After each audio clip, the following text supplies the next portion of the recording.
Kemudian hari Arafah tanggal 9 sudah kita disunnahkan bertakbir. Disebut dengan takbir muqayyad, takbir yang terikat dengan waktu sholat. Jadi udah sholat subuh, Allahu Akbar,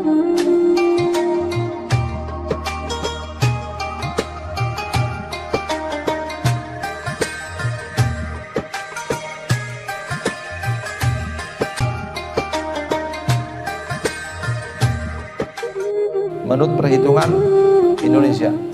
Ya, kalau di Saudi Rabu udah Lebaran, itu bukan ukuran. Kita di Indonesia beda matlak, beda tempat terbitnya matahari, jadi diukur oleh matlak.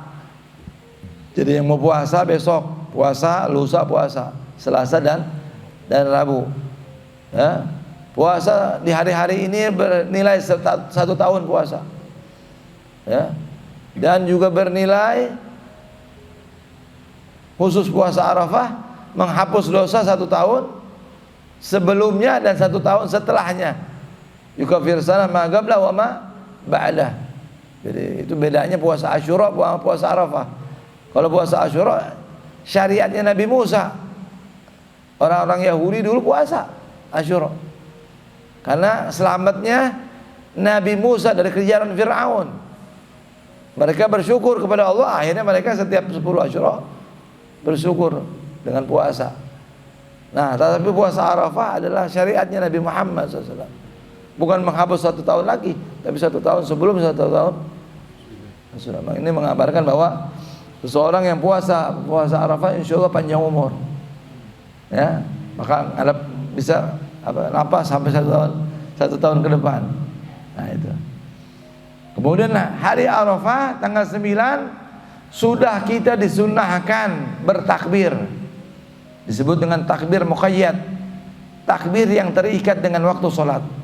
Jadi udah sholat subuh, Allahu Akbar, Allahu Akbar, Allahu Akbar, la ilaha illallah, Allahu Akbar, Allahu Akbar walillahil hamd 3 kali.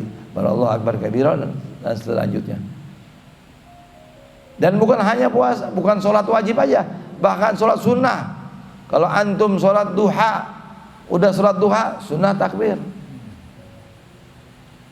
Kalau antum mau berkurban, binatang kurbannya udah ada, setiap melihat binatang kurban, sunnah bertakbir.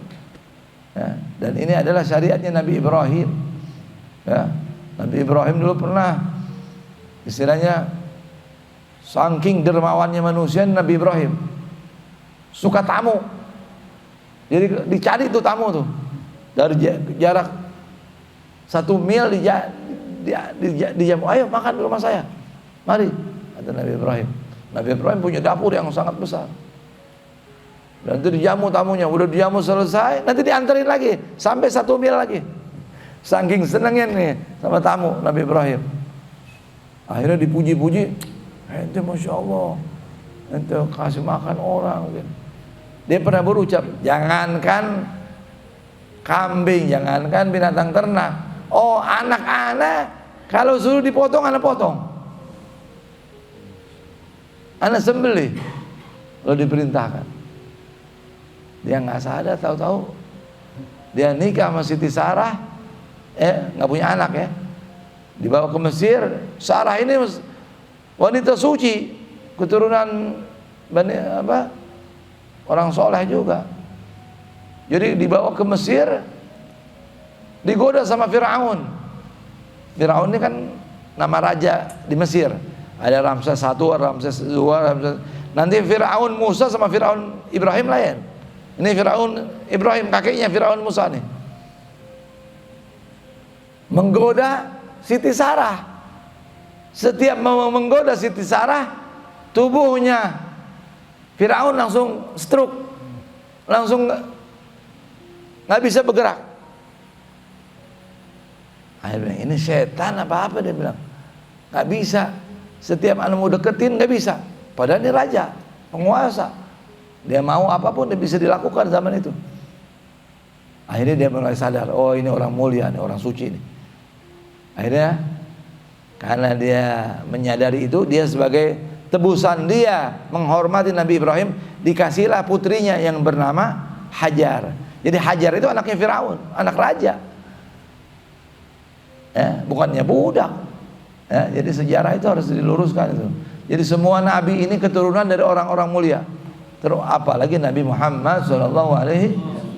Nah, menikahlah Siti Hajar dengan Nabi Ibrahim, punya dikasih anak nama Ismail. Nabi Ismail ini kakek moyangnya Rasulullah sallallahu alaihi wasallam, cikal bakalnya. Senang-senangnya punya anak, ya, udah mulai dewasa. Ada perintah Allah, ya abadi in ra'aitu fil manami asbahuk fanzur ma zatara. Ya bunayya, wahai anakku, saya melihat di mimpi bahwa saya ini menyembelihmu. Bagaimana pendapatmu? Ya abadi fa'al ma tu'mar satajidu insyaallah minas sabirin. Kata anaknya si Ismail alaihissalam, lakukan kalau itu perintah Allah, engkau akan temui aku termasuk orang-orang yang sabar. Nah, ini pengorbanan. Pas mau disembelih itu dengan pisau yang sangat tajam, berubahlah Ismail yang ditaruh ke samping, yang disembelih adalah kambing kibas dari surga. Nah, itu dari situlah syariatnya diperintahkan untuk berkorban, ya, berkorban semampunya. Kalau mau punya onta silakan onta, punya sapi silakan sapi. Kalau kerbau gimana? Kerbau sama dengan sapi, kambing, ya. Dan ini tidak seperti, mirip akikah tapi tidak seperti akikah. Kalau akikah anak laki-laki minimal 2 kambing, kalau perempuan 1 ekor kambing. Tapi dalam kurban terserah. Ya, mau 1 kambing boleh, mau 2 kambing boleh, 7 kambing juga boleh, lebih bagus. Dan 7 kambing lebih bagus daripada 1 sapi. 1 sapi buat 7 orang. Ya, enggak. 1 kambing buat 1 orang. Ya, onta juga buat 7 orang. Warnanya yang paling bagus putih. Kalau tidak ada kuning. Kalau tidak ada setengah putih setengah hitam, yang dominan putihnya lebih banyak, baru yang 50-50, baru yang hitam, baru yang merah. Itu kalau cari warna, ya. Dan yang laki-laki lebih bagus daripada yang betina, yang jantan lebih bagus daripada yang betina. Nah, kalau berbeda warnanya, ini warnanya yang betina putih, tapi yang jantan hitam, mana yang lebih afdol, mana yang lebih utama? Warna hitam laki-laki lebih afdol daripada betina yang putih. Nah, jadi yang tetap yang kalau ada yang jantan itu lebih utama, ya. Nah, itu. Dan disembelih sejak setelah melaksanakan salat Idul Adha, kira-kira matahari sudah naik sepenggalahan. Sembelih, disebutkan namanya, bismillah Allahumma hazi udhiyah fulan bin fulan, fulan bin fulan. Kalau ada sapi taqarruban ilallah, bismillah ya Allah akbar. Dimulai dengan takbir dulu, ya, Allahu akbar, selesai baca semua baru bismillah, ya. Niat, ya, hadza minka wa ilaika, ya Allah, ini darimu dan untukmu. Kurban apa artinya? Taqarruban, pendekatan diri sama Allah. Dan ini telah dilakukan oleh putranya Nabi Adam alaihissalam, Qabil dan Habil. Qabil dan Habil diperintahkan kurban, mengeluarkan binatang yang paling bagus, mengeluarkan sayur-sayuran yang bagus, buah-buahan bagus. Qabil dan Habil, ya. Qabil memberikan yang jelek-jelek, Habil yang memberikan yang bagus-bagus. Akhirnya diterima korbannya Habil, tidak diterima korbannya Qabil. Akhirnya cemburu, dibunuhlah Habil oleh Qabil. Pembunuhan pertama di muka bumi adalah Qabil membunuh Habil. Makanya Allah abadikan dalam Al-Quran, man qatala nafsan faka'annama qatala nasa jami'an. Siapa yang membunuh satu buah nyawa, sama-sama dengan membunuh seluruh manusia. Dia siapa itu?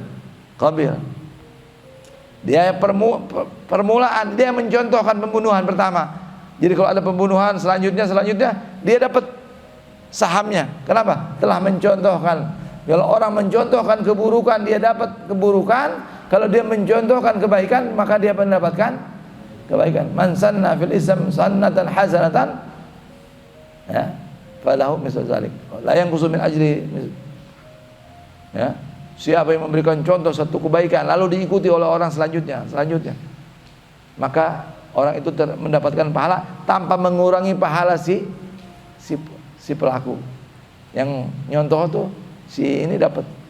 Nah, itu jadi kita makanya dalam ahli sunnah ada bid'ah hasanah, ada bid'ah dhalalah. Kalau bid'ah hasanah ente contoh apa? Satu orang mencontohkan donor, satu orang mencontohkan sedekah sampai diikutin. Apa saja kebaikan diikutin dapat pahala. Nah, itu tadi saya bilang cerita kurban pertama Nabi Adam, baru apa? Yang kedua Nabi Ismail. Nanti kakeknya Rasulullah ada lagi, Sayyidina Abdullah. Rasulullah siapa namanya? Muhammad bin Abdullah bin Abdul Muttalib. Abdullah ini, ya, ayahnya ini gantengnya luar biasa karena ada cahayanya Rasulullah SAW. Banyak perempuan suka sama dia. Maka ketika dia menikah dengan Siti Aminah, perempuan itu histeris. Banyak perempuan, 150 perempuan, kalau nggak salah bunuh diri ya bagaimana itu. Ya. Nah, Abdullah ini sejak kecil luar biasa aneh, bin ajaib. Begitu juga Abdul Muttalib. Ya, dia pernah melakukan apa? Melakukan nazar akan membunuh anaknya. Diundi itu nama anak-anaknya. Setiap dikocok yang keluar nama Abdullah, ayahnya Rasulullah. 2 kali dikocok sama juga, ketiga kali. Ini anak kesayangannya. Karena tidak disembelih, maka harus membayar kafarah, tebusan, yaitu 100 ekor unta. Jadi makanya Rasulullah diberi gelar Ibnu Zabihain, putra dari keturunan 2 orang yang mau disembelih tapi tidak jadi, yaitu Abdullah dan kakeknya Ismail. Ya. Dan disunahkan takbir muqayyad, saya bilang tadi dari tanggal 9 Arafah, dari sejak subuh sampai tanggal 10 hari Nahar, hari Idul Adha, dan hari Tasyrik 11, 12, 13 sampai hari Asar tinggal 13 baru selesai daripada takbir muqayyad. Adapun takbir mursal, takbir lepas, yaitu sejak malam Idul Adha sampai subuh khatib naik di atas mimbar, selesai. Itu namanya takbir mursal, tidak ada ikatan. Sepanjang malam itu kita sunnah batawana begadang untuk takbiran, ya. Dan malam itu malam mustajab. Khamsul layalin la yurad fi da'awat. 5 malam tidak ditolak doa. Malam Idul Fitri, malam awal Rajab, malam nisfu Sya'ban, malam Idul Fitri, malam Idul Adha, dan malam Jumat setiap minggunya. Ini doa tidak lahir. Ya. Jadi kalau kebetulan malam Jumat itu mustajab berdoa. Ya. Ya. Jadi Sayyidina Ali khusus tafarrug, mengkhususkan dirinya, konsentrasi di 5 malam itu untuk ibadah. Ya. Itu saja ya yang saya sampaikan, semoga bermanfaat. Ya, apa yang kita bisa lakukan dan hukumnya sunnah. Ya, menurut mazhab Imam Syafi'i berkurban hukumnya sunnah. Ya, bagi yang mampu keluarkan. Ya, jangan pelit-pelit. Ya, insyaallah al khair wal barakah juga kurban tiap tahun, ada yang kambing, ada yang sapi.